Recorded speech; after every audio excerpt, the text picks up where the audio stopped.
Tenho muitas coisas para te mostrar hoje, mas eu decidi amanhecer meus dias falando do Senhor. Antes de falar todas essas coisas que a gente tem que falar, vamos meditar na palavra do Senhor, vamos falar o que o Senhor tem para ser falado em primeiro lugar. Depois a gente começa a falar do restante, mas primeiro Deus. E eu gostaria de falar aqui de Abacuque. Eu me debrucei sobre o livro de Abacuque. E Abacuque estava num momento difícil de sua vida, quando ele começou a questionar Deus sobre as coisas que estavam acontecendo. A nação de Judá estava à beira de um colapso. Em primeiro lugar, eles estavam colapsando mesmo. Eles já tinham visto tantas as coisas da parte de Deus, mas não tinham se voltado para Deus. Eles viram muitas situações que poderiam ter se voltado para Deus, mas não se voltaram.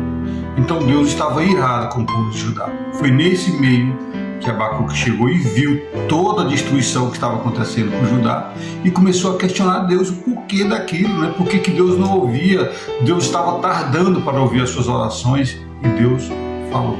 No versículo 3, Abacuque questiona por que a lei se afrouxa, as coisas estão acontecendo, você me deixa ver todas essas coisas e não me dá uma resposta, não fala, sabe? As coisas estão acontecendo e o Senhor se cala.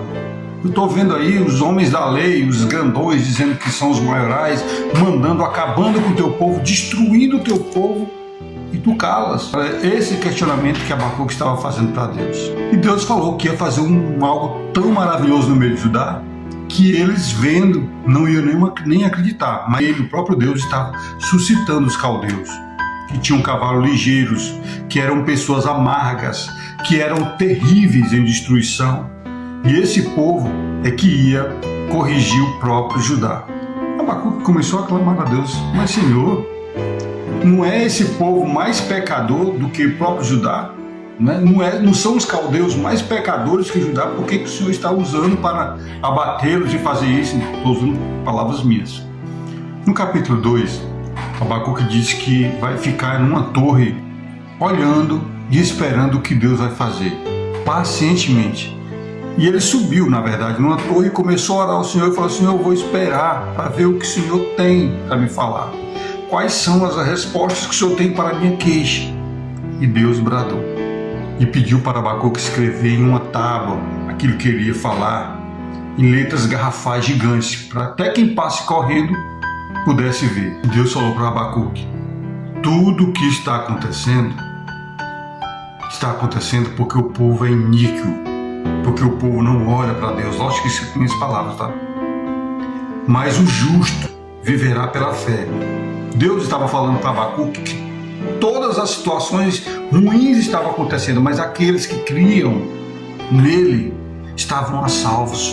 Aqueles que acreditavam nele estavam tranquilos, porque o justo vive pela fé. Então assim, o mundo está caindo. E aqueles que não têm o Senhor como fonte, como torre forte, estão passando mal. Mas aqueles que têm o Senhor como provedor, sim, esse vai estar tranquilo, porque o justo viverá da fé. Deus estava falando para Abacuque: tudo isso que está acontecendo não está atingindo aqueles que creem em mim. No capítulo 3 de Abacuque, Abacuque faz uma oração em forma de cântico a Deus. E começa falando: aviva, Senhor, a tua obra no decorrer dos anos. Versículo 17 do capítulo 3, Abacuque relata isso ainda na sua oração em forma de cântico.